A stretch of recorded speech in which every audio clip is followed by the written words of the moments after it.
How can homebuyer demand be through the roof during a housing affordability crisis? Prices are still rising, interest rates haven't dropped, and pickings are slim with housing inventory. It just doesn't add up. But there must be a valid explanation for what's going on, right? Let's uncover precisely why our 2024 real estate market is defying conventional thinking and expert predictions coming up next. Let's talk about the housing market. It's a bit of a wild ride right now. You've got home prices going up and interest rates around 7%, making things pretty tough for buyers. Plus, there aren't many houses available, so when one pops up, it's like everyone jumps into a bidding war over it. But here's the kicker. Even with all these challenges, people still really want to buy homes. Believe it or not, demand has continued to increase even beyond an unusually active January and February market. You might be wondering how we've arrived at such a unique position in the housing market. The answer lies in the broader economic landscape. Consider this. Unemployment rates have reverted to pre-pandemic levels, signaling a robust job market. Concurrently, the U.S. stock market has been reaching record-setting heights, and the GDP experienced its fastest back-to-back quarterly growth rates in the latter half of 2023, excluding the pandemic years. This economic vigor, however, has been accompanied by rising inflation, prompting the Federal Reserve to increase its benchmark interest rate 11 times in the past 2 years to stabilize prices. Despite these measures, consumer spending remained resilient, only showing signs of slowing down recently. This shift is evidenced by an increase in credit card reliance, with national credit card debt surpassing $1.1 trillion.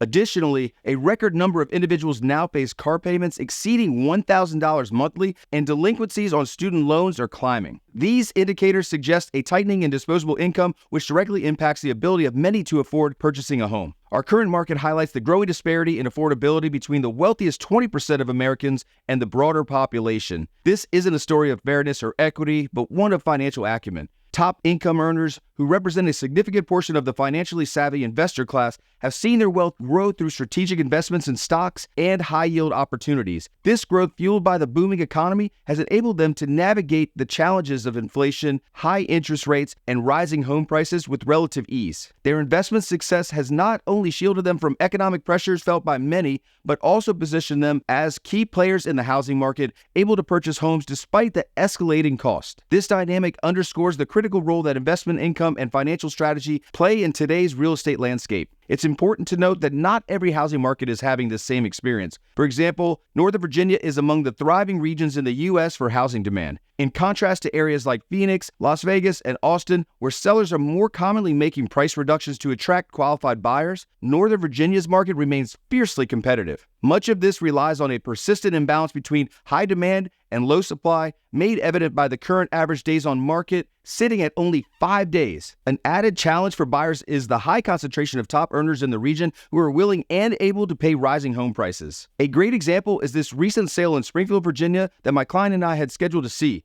By no means was this a turnkey house with a beautiful kitchen and all the upgrades, but despite that, the seller accepted an offer only 2 days on the market. The winning bid went $225,000 over asking price for $1.2 million. Based on comparables in that neighborhood, the closed sales price was well beyond what the numbers supported, meaning the buyer would have to make up the difference between a low appraisal and the contract price. This scenario, while challenging, also presents unique opportunities for both sellers and buyers. The resilience of buyer demand, even amidst rising prices and interest rates, can be attributed to several factors. First, there's a prevailing expectation among buyers that home prices will continue to ascend due to sustained high demand and limited supply.